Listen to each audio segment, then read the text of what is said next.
Assalamualaikum warahmatullahi wabarakatuh. Selamat siang, Bapak Ibu semua. Semoga kita dalam keadaan sehat walafiat. Bapak Ibu yang kami hormati, mohon izin sebelumnya saya izin memperkenalkan diri. Nama Romi Danan Hermawan. Saya di sini selaku pengampu kegiatan pada kegiatan seminar rancangan aktualisasi. Sebelumnya saya ingin memastikan bahwa mentor yang hadir pada kesempatan kali ini adalah Ibu Dewi Novitasari dari Dinas Pertanian Pangan dan Kelautan dan Perikanan Kabupaten Bantul. Oke. Nggih, leres.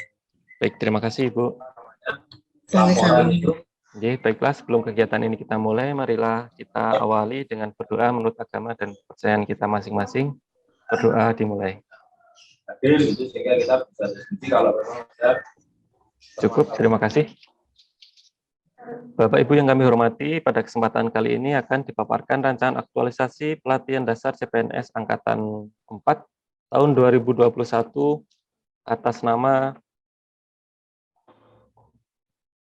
Mas Irfan Cahyonugroho AMD dengan judul rancangan aktualisasi nilai-nilai profesi pegawai negeri sipil sebagai pengendali organisme pengganggu tumbuhan dalam edukasi penerapan prinsip pengendalian hama terpadu pada budidaya tanaman cabai melalui YouTube di Kapanewon Pandak, Dinas Pertanian Pangan, Kelautan, dan Perikanan.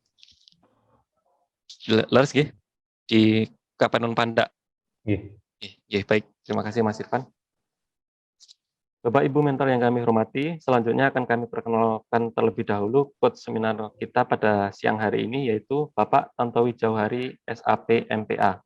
Beliau merupakan Widya Iswara Muda pada Badan Diklat DIY. Selanjutnya yang akan bertindak sebagai penguji adalah Bapak Dr. Andes YB Jarod Budiharjo. Beliau merupakan Kepala Badan Diklat DIY. Selamat siang Bapak. Baiklah Bapak Ibu yang kami hormati, sebelum acara kita mulai, saya akan membacakan alokasi waktu seminar terlebih dahulu dengan rincian sebagai berikut, yaitu yang pertama untuk pemaparan peserta yaitu 10 menit, kemudian pemberian dukungan dari mentor selama 5 menit, kemudian klarifikasi, saran, dan masukan dari penguji selama 5 menit, kemudian tanggapan balik dari peserta 10 menit, dan yang terakhir adalah review dari coach selama 5 menit. Selanjutnya, apabila waktu yang telah diberikan hampir habis, maka saya selaku pengampu akan memberikan aba-aba untuk dapat menyetop pemaparan dari Bapak Ibu semua. Selanjutnya, kepada Mas Irfan, saya mohon untuk dapat share screen terlebih dahulu.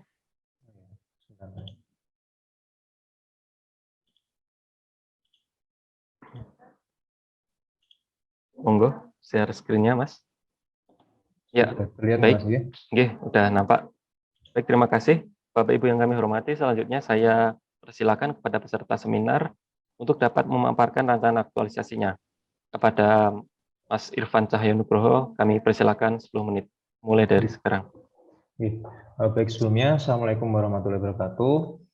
Yang saya hormati Bapak Jarod Budiharjo selaku penguji rancangan aktualisasi saya, kemudian Ibu Dewi Novitasari selaku mentor saya, kemudian yang saya hormati Bapak Tantowi Jauhari selaku coach saya, kemudian yang saya hormati Mas Romi selaku pengampu seminar rancangan aktualisasi saya yang telah berkenan hadir pada siang hari ini untuk acara seminar rancangan aktualisasi saya yang berjudul Rancangan Aktualisasi Nilai-Nilai Profesi Pegawai Negeri Sipil sebagai Pengendali Organisme Pengganggu Tumbuhan dalam Edukasi Penerapan Prinsip Pengendalian Hama Terpadu pada Budidaya Tanaman Cabai melalui YouTube di Kapanewon Pandak, Dinas Pertanian Pangan, Kelautan, dan Perikanan Kabupaten Bantul. Kemudian ini outline dari seminar saya. Yang pertama mengenai DPPKP Bantul, kemudian latar belakang, identifikasi isu, penetapan isu, gagasan pemecahan isu, kegiatan dan tahapan kegiatan, kemudian timeline kegiatan saya. Nah, yang pertama, Dinas Pertanian Pangan, Kelautan, dan Perikanan Kabupaten Bantul. Tugas pokok Dinas Pertanian Pangan, Kelautan, dan Perikanan Kabupaten Bantul adalah membantu Bupati melaksanakan urusan pemerintahan yang menjadi wewenang daerah, dan tugas pembantuan dalam bidang pertanian, pangan, kelautan, dan perikanan. Kemudian latar belakangnya, dari latar belakang saya sendiri, yaitu pengendali organisme pengganggu tumbuhan merupakan petugas lapangan yang bertanggung jawab untuk mengendalikan hama dan penyakit tumbuhan dan tanaman agar tidak menimbulkan kerugian pada petani. Kemudian dari Peraturan Menteri Pertanian tahun 2009, Tugas saya adalah melakukan pengamatan faktor-faktor yang mempengaruhi perkembangan OPT dalam rangka pengamatan pemeriksaan lapangan terhadap OPT atau OPTK, kemudian melakukan pengamatan atau perkembangan OPT dalam rangka pengamatan pemeriksaan lapangan terhadap OPT atau OPTK, kemudian memandu kelompok tani melaksanakan pengamatan dan memelihara dan mengkalibrasi peralatan pengamatan dan atau peramalan dan atau pengendalian OPT di lapangan. Kemudian masuk ke identifikasi isu, terdapat 3 isu yang saya hadapi saat ini, yaitu yang pertama, belum adanya pola karir dan pengembangan karir untuk POPT Kabupaten Bantul masuk ke manajemen ASN, kemudian meruginya petani cabai akibat serangan hama dan penyakit, masuk ke pelayanan publik, kemudian kurang optimalnya koordinasi antara POPT Kabupaten Bantul dan POPT Provinsi DIY dalam pelaporan data serangan OPT, itu masuk ke Whole of Government. Kemudian penetapan isu, saya menggunakan metode USG, dan dari metode tersebut saya terdapat skor tertingginya meruginya petani cabai akibat serangan hama dan penyakit dengan poin 13. Nah, ini keadaan lapangan yang mendukung isu yang saya angkat. Ini adalah lahan cabai yang gagal panen kemarin. Nah, ini terkena layu fusarium. Kemudian ini adalah sampel tanah Kapanewon Panda yang saya ambil, ada 7 sampel. pH itu seharusnya itu yang bagus 7, namun kenyataannya dari 7 itu 4-nya asam. Nah, ini kan menunjukkan keadaan lahan itu sedang tidak baik. Kemudian ini alternatif pemecahan masalah, saya menggunakan diagram mind map. Jadi meruginya petani cabai akibat serangan hama dan penyakit itu terjadi karena 4 faktor. Yang pertama, petani cabai rata-rata kurang percaya terhadap penerapan prinsip PHT. Jadi pengelolaan hama dan penyakit itu seharusnya dilakukan dari awal, preventif. Namun petani itu tidak mau melakukan itu karena tidak ada buktinya, dan beliau-beliau itu sudah percaya terhadap kimia. Nah, sudah, karena mereka juga tidak mau gambling, karena kan petani cabai itu petani yang mindsetnya keuntungan, jadi nggak mau rugi gitu. Sehingga untuk masalah ini saya melakukan pemecahan masalah dengan bekerja sama dengan petani untuk percontohan penerapan prinsip PHT, sehingga petani yang tidak percaya bisa percaya dengan apa yang saya lakukan. Kemudian yang kedua, pemahaman pengelolaan hama dan penyakit yang kurang. Nah, selama ini petani cabai itu konsultasinya bukan kepada petugas, namun kepada toko pestisida, sehingga petani itu justru malah tidak mendapatkan cara pengelolaan hama penyakit yang benar, tapi cenderung malah salah. Sehingga penyelesaian dari saya adalah saya akan memberi edukasi prinsip PHT pada petani yang saya dokumentasikan, begitu. Kemudian tingginya penggunaan pupuk dan pestisida kimia. Nah, ini terjadi karena memang misal pun petani pun sudah tahu teorinya, beliau-beliau tidak tahu cara pemakaian PHT itu seperti apa, sehingga saya akan melakukan penerapan prinsip PHT pada lahan petani yang didokumentasikan, sehingga semua kegiatan petani bisa melihat. Kemudian yang terakhir, kurang optimalnya pemanfaatan YouTube sebagai media edukasi. Nah, dari pengalaman saya, ternyata petani cabai itu adalah petani yang muda-muda, yang sudah mengenal YouTube.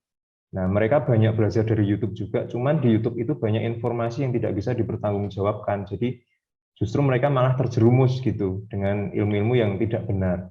Oleh karena itu ini adalah celah buat saya, sehingga saya akan melakukan pengoptimalan YouTube sebagai media edukasi. Kemudian dari alternatif pemecahan masalah saya, masuk ke gagasan pemecahan isu, sehingga terpilih 4 kegiatan, yaitu bekerjasama dengan petani untuk percontohan penerapan prinsip PHT, kemudian edukasi prinsip PHT pada petani yang didokumentasikan, kemudian penerapan prinsip PHT pada lahan petani yang didokumentasikan, dan yang terakhir adalah penggunaan YouTube sebagai media edukasi saya. Kemudian, nah ini kegiatan yang satu, saya bekerja sama dengan petani untuk percontohan penerapan prinsip PHT. Kegiatannya adalah penetapan petani yang akan diajak bekerja sama, dan untuk contoh aplikasi PHT, beserta penetapan lahan, kemudian persiapan bahan-bahan yang dibutuhkan. Nah, dalam kegiatan ini terdapat nilai ASN, yaitu akuntabilitas, tanggung jawab saya sebagai petugas untuk memberikan contoh kepada petani. Kemudian kegiatan yang kedua, edukasi prinsip PHT pada petani yang didokumentasikan. Nah, di sini ada edukasi ilmu prinsip dasar PHT, kemudian edukasi agen pengendali hayati, Trichoderma Paenibacillus PGPR dan Beauveria bassiana, kemudian edukasi perangkap serangga, dan edukasi penggunaan refugia. Di sini saya akan menjelaskan secara teori, jadi saya akan benar-benar masuk ke teorinya sehingga petani bisa paham secara teori dahulu. Kemudian dalam agenda ini, kegiatan ini terdapat nilai ASN, yaitu etika publik. Jadi saya sopan dalam mengedukasi para petani. Kemudian kegiatan 3, penerapan prinsip PHT pada lahan petani yang didokumentasikan. Kegiatan pertama, pemakaian pupuk organik dan aplikasi trichoderma, kemudian aplikasi Paenibacillus PGPR dan Beauveria bassiana pada persemaian dan 7 hari setelah tanam, kemudian penanaman refugia dan pembuatan perangkap serangga. Pada kegiatan ini mencerminkan nilai ASN yaitu nasionalisme, yaitu gotong royong, karena saya ikut dalam kegiatan ini. Kemudian yang terakhir, penggunaan YouTube sebagai media edukasi. Kegiatannya adalah pengambilan dokumentasi semua kegiatan, pembuatan video dan pengunggahan ke YouTube, kemudian publikasi link melalui grup WhatsApp kelompok tani, kemudian evaluasi melalui Google Form yang saya sebar melalui grup kelompok tani. Jadi pada kegiatan ini terdapat komitmen mutu, yaitu inovasi saya memberikan edukasi kepada petani, yaitu melalui YouTube, kemudian ada anti korupsinya juga, yaitu saya jujur dalam mengevaluasi menggunakan Google Form yang saya sebarkan ke kelompok tani, sehingga akan benar-benar kita mengetahui manfaat dari video edukasi yang saya lakukan, apakah berefek atau tidak. Gitu. Kemudian, nah ini jadwal rancangan aktualisasi saya yang akan saya lakukan pada tanggal 11 Juli sampai dengan tanggal 14 Agustus. Seperti ini. Nah, mungkin sekian Bapak Ibu penjelasan dari saya. Terima kasih untuk waktu yang telah diberikan kepada saya. Saya kembalikan kembali kepada pengampu. Saya ucapkan terima kasih. Wassalamualaikum warahmatullahi wabarakatuh. Waalaikumsalam warahmatullahi wabarakatuh. Terima kasih Mas Irfan Cahyonugroho atas pemaparan rancangan aktualisasinya. Selanjutnya kepada Ibu Mentor, dimohon berkenan menyampaikan saran, dukungan, dan penguatan atas rancangan aktualisasi peserta. Kepada Ibu Dewi Novitasari, kami persilahkan. Assalamualaikum warahmatullahi wabarakatuh. Waalaikumsalam warahmatullahi wabarakatuh. Yang terhormat Pak DRS YB Jarot Budiharjo sebagai penguji, Pak Tantowi Jawari SAP MPA sebagai coach, dan juga Pak Romi sebagai pengampu, serta yang saya banggakan Mas Irfan. Jangan tegang-tegang, Mas. Ya, kita santai aja. Alhamdulillahirobbilalamin. Matur nuwun, terima kasih atas kesempatan yang telah diberikan. Sebelumnya mohon izin karena Pak Imawan tidak bisa hadir karena beliau sedang sakit, sehingga mengamanahkan tugas ini kepada saya. Perkenalkan, nama saya Dewi Novitasari. Ketugasannya sebagai POPT, pengendali organisme pengganggu tumbuhan. Jadi sama dengan Mas Irfan, jadi kami di Kabupaten Bantul hanya ada 2, saya dengan Mas Irfan yang mengampu Kabupaten Bantul ngaten. Terkait dengan judul yang tadi disampaikan Mas Irfan bahwa edukasi penerapan prinsip PHT pada budidaya tanaman cabai nanti yang akan dilakukan melalui media YouTube di Kapanewan Panda, kami selaku mentor, perwakilan mentor dari Dinas Pertanian mendukung, sangat mendukung hal tersebut. Karena apa? Karena pertama tadi PHT, dikatakan bahwa PHT pengendalian hama terpadu. Nah, itu ada beberapa prinsip yang di dalamnya itu mengandung makna bahwa kita harus bertani tapi secara ramah lingkungan. Memang benar, akhir-akhir ini memang kondisi lahan di Kabupaten Bantul memang mengalami kerusakan, ibaratnya selama bertahun-tahun menggunakan pestisida kimia, bahkan pupuk kimia. Nah, ini kita kembali lagi di Kabupaten Bantul itu sekarang menggalakkan kembali bahwa kita harus pertanian ramah lingkungan. Nah, itu tadi kita sepakat dengan judul dari Mas Irfan bahwa menggunakan teknik PHT ngaten dengan menggunakan beberapa agen tadi, agen pengendali hayati itu adalah ibaratnya mikroorganisme yang nanti membantu petani. Dalam hal itu nanti menggunakan barang hidup untuk mengendalikan hama penyakit yang ada di lapangan. Jadi tidak apa-apa menggunakan kimia, tapi lebih kepada ramah lingkungan, agen hayati itu tadi. Kemudian untuk cabai, benar cabai memang harus menjadi perhatian khusus karena budidaya tanaman cabai memang banyak kendalanya. termasuk tadi disebutkan bahwa organisme pengganggu tumbuhannya diantaranya adalah fusarium. Nah, itu nanti bisa ditangani menggunakan trichoderma yang tadi disampaikan oleh Mas Irfan. Kemudian YouTube, kenapa menggunakan YouTube? Karena kita tahu bahwa sekarang itu masa pandemi ya, Bapak-bapak ya. Bahwa masa pandemi memang kita ada pembatasan istilahnya untuk di lapangan, jadi memang harus mengoptimalkan media sosial yang ada di masing-masing wilayah, termasuk di Kapanewon Panda itu memang sudah ada grup WhatsApp ya, namanya Gapoktan ya, gabungan kelompok tani itu ada di situ. Nah, nanti Mas Irfan bisa masuk lewat Gapoktan tersebut, di grup tersebut untuk sosialisasi, meskipun kedepannya memang harus ada interaksi, tapi untuk saat ini memang media ini saya rasa memang penting karena memang ada pembatasan untuk ketemu secara langsung. Berdasarkan beberapa pertimbangan tadi, memang judul yang Mas Irfan angkat, saya rasa itu penting dan untuk segera bisa dilakukan, dan mohon mari kita dukung bersama ya.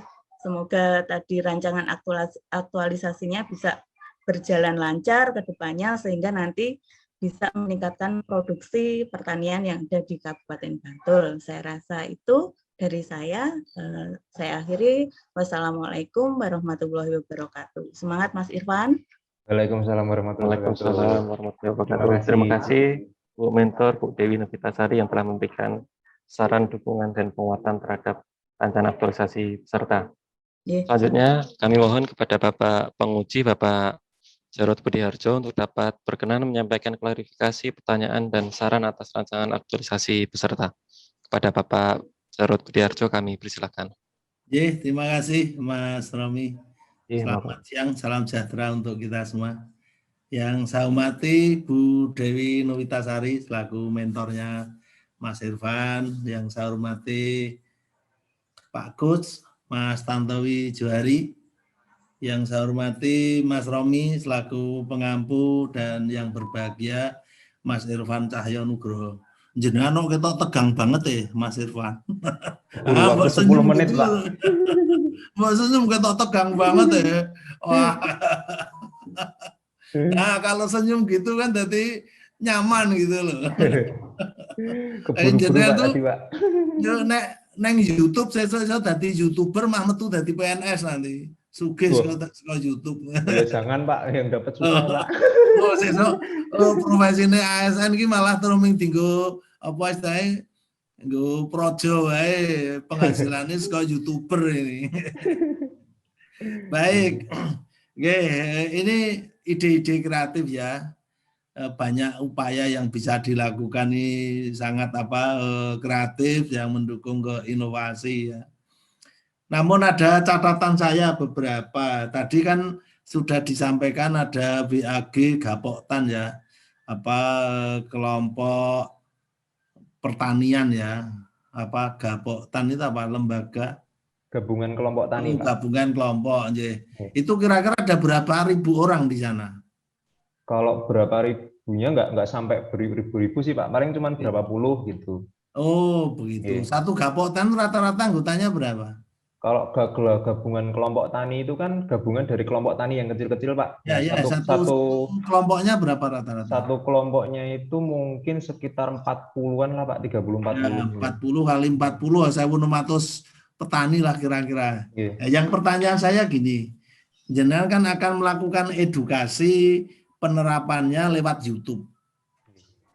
Nah, kira-kira jenengan sudah berhitung betul market share-nya itu yang mau dicapai berapa persen dari jumlah petani. Tadi kan ada gabungan kelompok tani, kemudian warganya berapa, market share-nya berapa. Karena saya tidak yakin semua petani itu akan sering membuka YouTube, atau mungkin ya nek punya smartphone monggo, nek smartphone-nya aja nggak punya, mungkin masih HP jadul, itu barangkali masalah juga.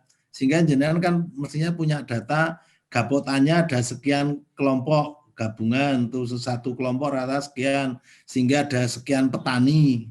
Dari sekian petani itu ya jenengan punya data, mestinya yang punya smartphone berapa gitu.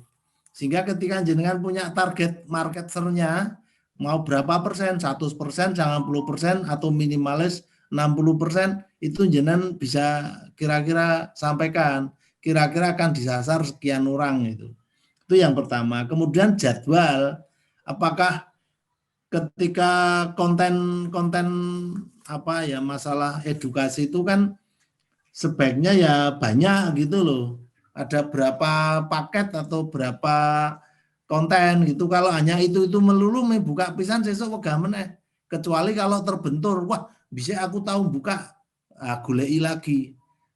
Nah, itu barangkali konten-kontennya mungkin seko nggawe demplote, kemudian bagaimana pembibitan, kemudian bagaimana penyemprotan, persemaian, kemudian pengolahan, kemudian bagaimana dengan cara ngairi, cara ngerabuk. Jadi kontennya itu dibanyak, itu akan menjadi menarik. Kemudian ketika panen, pasca panen, ketika jual, lah itu barangkali konten-konten itu akan menjadi menarik sehingga masyarakat, petani itu akan butuh, sing tak butuhke apa toh. Tetapi kalau jenengan bikin sejak dari bikin demplot sampai panen, aku yakin rampung.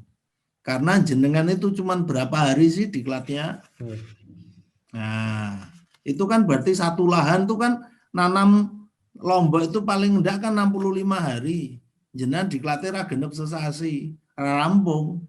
Tetapi kalau jenengan bikin kontennya dipotong-potong, ada taruhlah 20 konten atau selawi konten atau lebih banyak lagi, nanti jenengan jadi YouTuber bener, jadi bintang film YouTuber itu nanti. Itu catatan saya. Mungkin monggo nanti ada penjelasannya. Kemudian sekedar masukan. Pengalaman ini sudah dilakukan di Dinas Nakertran. Dinas Nakertran itu kerjasama dengan Dinas Kominfo. Nah, ketika materi-materi sosialisasi yang lewat video itu dimasukkan ke Videotron. Dinas Kominfo kan punya Videotron. Apalagi programnya Pak Presiden itu kan sekarang silang kolaborasi atau silang manajemen. Sehingga program-program pemerintah itu akan berhasil kalau ada kolaborasi antar OPD atau antar urusan. Nah, konten-konten jenengan itu nanti silakan dimasukkan videotronnya Dinas Kominfo atau mungkin kerjasama nggone Dinas Sosial, kerjasama dengan dinas mana lagi. Itu tentunya akan memberikan manfaat tidak hanya kepada petani, mungkin market share-nya target jenengan taruhlah 60%, besok malah bisa lebih dari 100%. Loh kok bisa? Bisa, karena target sasarannya tidak hanya petani panda, mungkin petani kecamatan yang lain.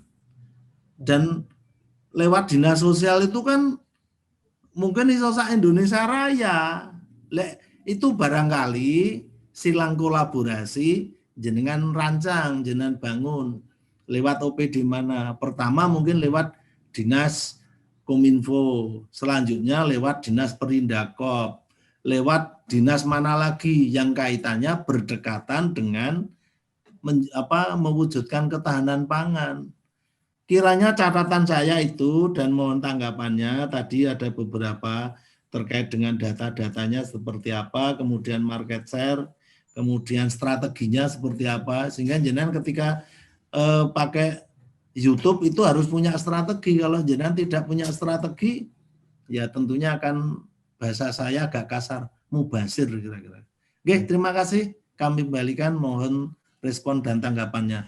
Bu Novita, Bu Mentor, boleh kok nambah masukannya. Terima kasih. Baik, Bapak Jarod Budiharjo, terima kasih telah menyampaikan saran masukan terhadap rancangan aktualisasi peserta. Selanjutnya dimohon kepada peserta untuk dapat memberikan penjelasan balik kepada Bapak penguji seminar yang telah menyampaikan saran dan masukannya. Pada Mas Irfan. Baik, jadi gini Pak Jarod, mengenai data kelompok tani, jadi kelompok tani itu semuanya itu jadi satu Pak. Jadi misalnya petani padi, petani cabai, dan petani apapun itu menjadi satu gitu. Nah, kemudian kalau untuk spesifik petani cabai itu mungkin cukup sedikit, Pak.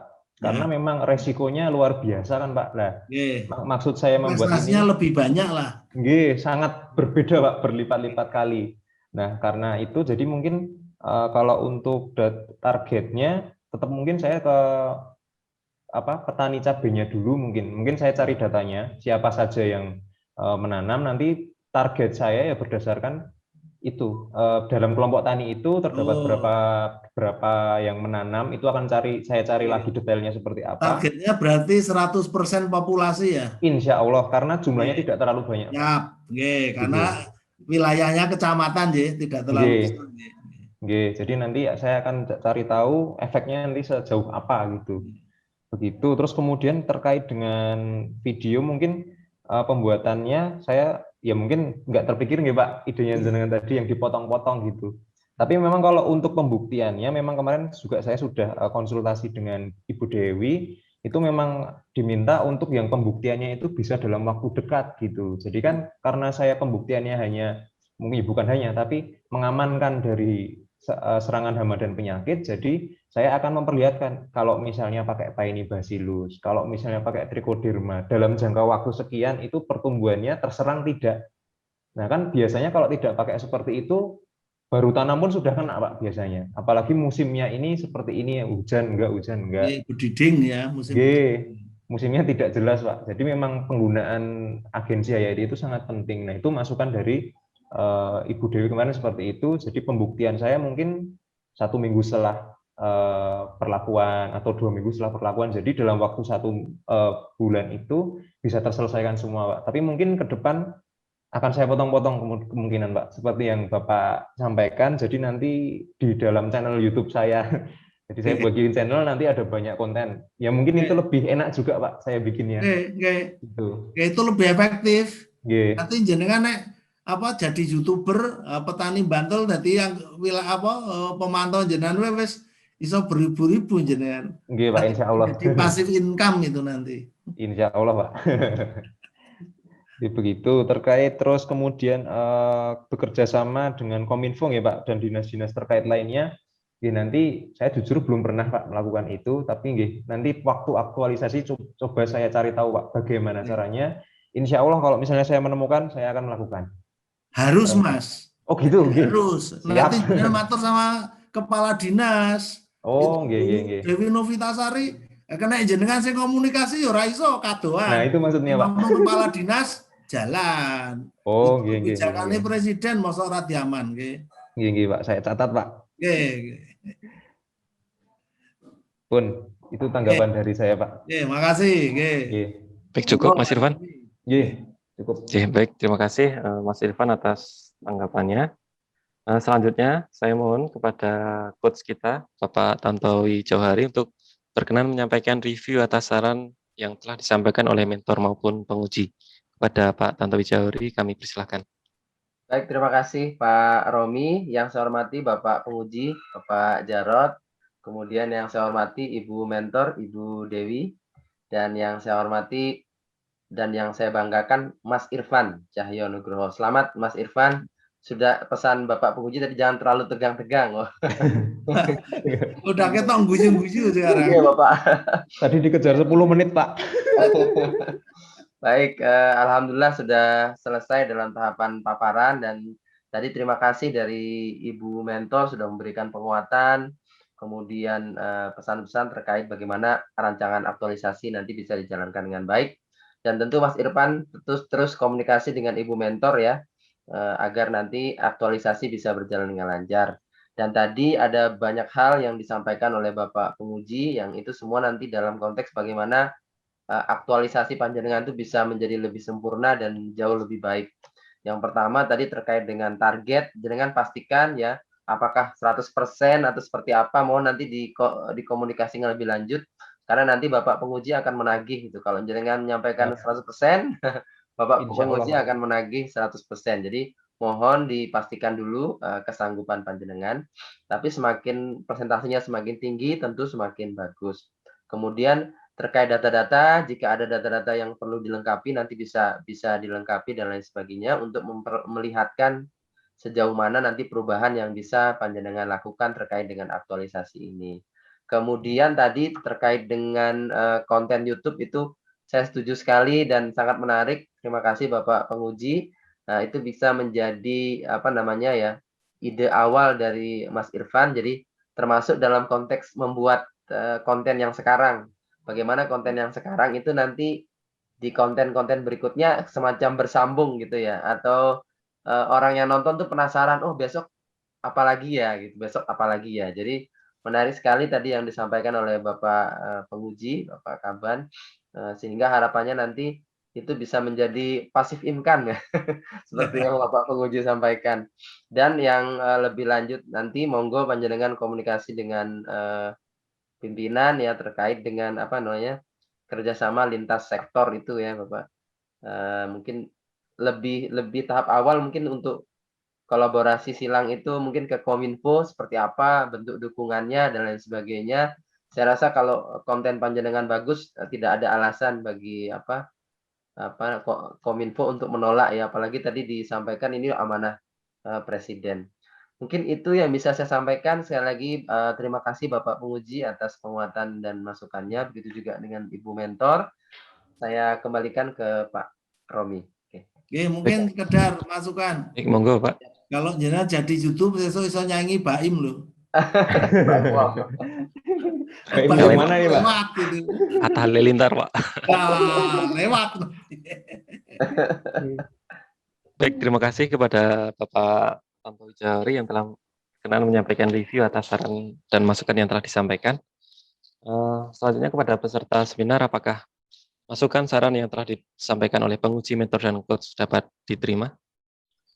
Dapat saya terima, Mas. Baik, terima kasih Mas Irfan. Selanjutnya, dengan telah berakhirnya paparan, diskusi, dan tanya jawab pada kesempatan kali ini, berakhir pula kegiatan seminar rancangan kita pada siang hari ini. Selanjutnya, sebagai bahan dokumentasi dan bukti kegiatan seminar, mohon berkenan kepada Bapak Ibu semua untuk dapat meluangkan waktu sejenak untuk berfoto bersama. Dalam panduan saya hitung 1-3. Baik, 1, 2, 3. Baik, terima kasih Bapak Ibu. Bapak Ibu yang kami hormati, sebelum kegiatan ini saya akhiri, saya ingatkan kembali kepada peserta seminar untuk segera yang pertama melengkapi tanda tangan coach, penguji, dan pengampu pada lembar berita acara rancangan aktualisasi. Kemudian yang kedua, meminta kembali lembar penilaian deskriptif ataupun catatan perbaikan dari masing-masing penguji, mentor, dan coach. Kemudian yang ketiga, soft file dan hard file laporan rancangan aktualisasi yang telah direvisi, silakan dikumpulkan paling lambat 7 hari kerja setelah seminar pada siang hari ini di Badan Diklat DIY. Dapat dipahami ya, Mas Irfan? Ya. Baik, terima kasih. Demikian kita akhiri bersama kegiatan seminar pada siang hari ini. Saya mohon setelah saya akhiri untuk Mas Irfan dan Ibu Dewi selaku mentor dapat meninggalkan live breakout room pada pertemuan virtual ini. Saya selaku pengampu pada kegiatan pada siang hari ini, apabila banyak salah dan kekurangan, mohon maaf sebesar-besarnya. Terima kasih atas perhatiannya. Wassalamualaikum warahmatullahi wabarakatuh. Terima kasih. Terima kasih Bu Dewi. Selamat Mas Irfan ya. Iya, Mohon izin lagi Bapak-bapak.